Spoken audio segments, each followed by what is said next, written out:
Iran को एक बात बड़ी साफ तौर पर सामने रख देनी चाहिए कि जब तक अली खामेनेई साहब का फ्यूनरल नहीं हो जाता, उनके जनाजे का पूरा प्रोसेस कंप्लीट नहीं हो जाता, तब तक हम किसी तरह की कोई बातचीत नहीं करेंगे। बात नंबर एक। और अगर इस बीच में किसी भी तरह का ईरान पर हमला होता है तो ईरान सीधा स्ट्राइक करेगा, अपने दुश्मनों को निशाना बनाएगा। ये अनाउंसमेंट ईरान को कर देना चाहिए इस अली खामेनेई साहब के फ्यूनरल के पहले। देखिए, ये बहुत बड़ी गैदरिंग होगी, इसमें जो है कम से कम करोड़ों लोग शामिल होंगे और कई शहरों पे शामिल होंगे, तेहरान में, कोम में, मशहद में करोड़ों लोग। देखिए, अली खामेनेई साहब की पॉपुलैरिटी इतनी ज़्यादा है कि मानो पूरे ईरान के दिल में बसे हुए थे वो, और आज भी बसे हैं। ऐसे में हर शख्स ये चाहेगा कि उनके जनाजे में शामिल हुआ जाए, उनको अंतिम विदाई दी जाए। ये एक ऐसा मौका होगा जब ईरान में सिक्योरिटी बहुत बड़ा मुद्दा होगा। देखिए, अभी जो वर्तमान सुप्रीम लीडर हैं मुस्तफा खामेनेई साहब, वो उस फ्यूनरल में शामिल होंगे नहीं होंगे। एक बात तो आप ये भी समझिए, मुस्तफा खामेनेई निशाने पर है मोसाद के, CIA के। अहमद वाहिदी साहब IRGC चीफ निशाने पर हैं मोसाद के और CIA के। इससे कोई डिनाई नहीं कर सकता। और किसी भी तरह की अगर लोकेशन रिवील होती है मुस्तफा खामेनेई साहब की, 1 मिनट नहीं लगेगा उन पर हमला होने में। मुझसे बात पूछी गई, मैं इसका जवाब सिर्फ इसलिए दे रहा हूं कि मेरे कई सारे दर्शकों ने इस MOU को लेकर बात पूछी। मेरी पहली बात मैंने आपसे रिपीट करी, ईरान को यह बात इस फ्यूनरल के पहले साफ रख देनी चाहिए कि हम अमेरिका से अब MOU के बारे में अगली बात तब करेंगे जब अली खामेनेई साहब के जनाजे का प्रोसेस पूरा हो जाएगा, उन्हें सुबुर्दे खाक कर दिया जाएगा, उसके बाद ही हम बात करेंगे। और बीच में कोई भी स्ट्राइक होती है तो वो सीधा जंग होगी पूरे अरब के खिलाफ, इसराइल के खिलाफ। यही एक तरीका है पूरी तरह से इस फ्यूनरल को सुरक्षित रखने का। देखिए, आपको अपने दुश्मन से, यही बात हमेशा अली खामेनेई साहब भी कहते थे, अपने दुश्मन से आप जब एक कदम आगे चलते हैं, उसकी सोच से एक कदम आगे चलते हैं, तो फिर आप जीत हासिल करते हैं। और इसी पर चल के ईरान ने आज अमेरिका और इसराइल को घुटने पर ला दिया। पहली बात। दूसरी बात, इस MOU को लेकर चूंकि बात छिड़ी, तो मैं कहना चाहूंगा कि मुझसे जब इस MOU की बात हुई थी तो मेरे दिमाग में एक थॉट आया, कोई भी सोच सकता है, मेरे दिमाग में विचार आया था कि इस MOU की अगर पहली शर्त होनी चाहिए थी, वो ये होनी चाहिए थी कि व्हाइट हाउस में डोनाल्ड ट्रंप पहले प्रेस कॉन्फ्रेंस करें और ईरान के सुप्रीम लीडर पर हमला करने के लिए माफी मांगे।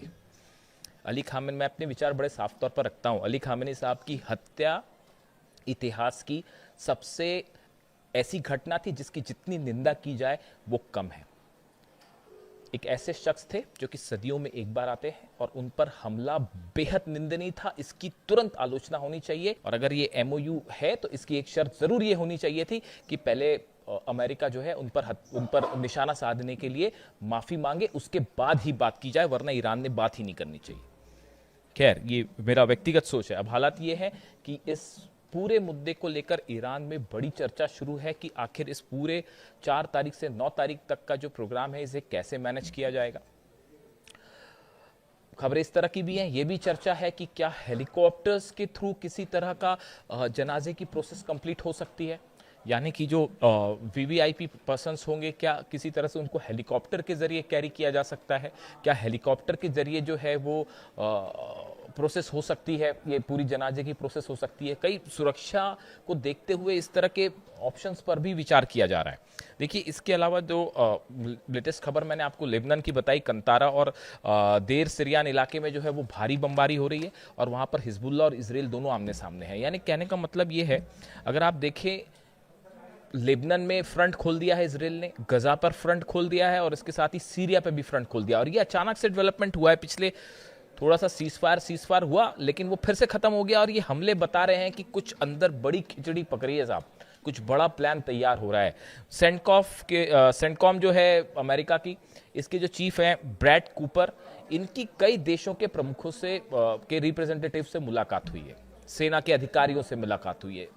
प्रमुख मतलब मैं राष्ट्रपति या प्रधानमंत्री की बात नहीं कर रहा हूँ, सेना अधिकारी जो हैं इनसे मुलाकात हुई है। लेबनान भी गए थे वो, हालांकि लेबनान के प्रधानमंत्री से उनकी मुलाकात हुई। अब ये सेंटकॉम चीफ जो हैं, इनकी इजराइल के सैनिकों से मुलाकात होती है, वहाँ की इजराइल के अधिकारियों से मुलाकात होती है, बैठक होती है, मोसाद के अधिकारी भी उसमें शामिल थे, इस तरह की बात हो रही है। यानी एक बड़ा प्लान तैयार है। और वो बड़ा प्लान क्या हो सकता है, कब उसको एग्जीक्यूट करना है। देखिए, 2 बयान बेहद अहम है डोनाल्ड ट्रंप के। एक बयान ये आया, उन्होंने हाल ही में ये बात कही कि ईरान पर कब हमला होगा, या इस तरह की बात उन्होंने जो इसके रेफरेंस में कही कि वक्त हम तय करेंगे कि क्या होना है। समझ रहे हैं आप, वक्त हम तय करेंगे कि क्या होना है। इससे लगता है कि शायद डोनाल्ड ट्रंप या अमेरिका के मन में एक फ्रेमवर्क तैयार है कि ईरान पर कब स्ट्राइक की जाए। बड़ी माइन्यूटली चीज़ों को फॉलो करना होता है। दूसरा, उनका बयान थोड़े दिनों पहले जो था कि मैं इस्लामिक रिपब्लिक को मैं जो है पूरी तरह से ख़त्म कर दूंगा, वो ईरान को लेकर इस तरह की बातें एक दो बार कर चुके हैं। जब वो ये बात करते हैं कि ईरान को ख़त्म कर देंगे वगैरह वगैरह, तो उस समय वो इस्लामिक रिपब्लिक शब्द का इस्तेमाल करते हैं। ये बात इस ओर इशारा करती है कि शायद रिजीम चेंज ना कर पाना ये कहीं ना कहीं अमेरिका के मन में अभी भी है कि भाई हम इस ऑपरेशन में सफल नहीं हो पाए।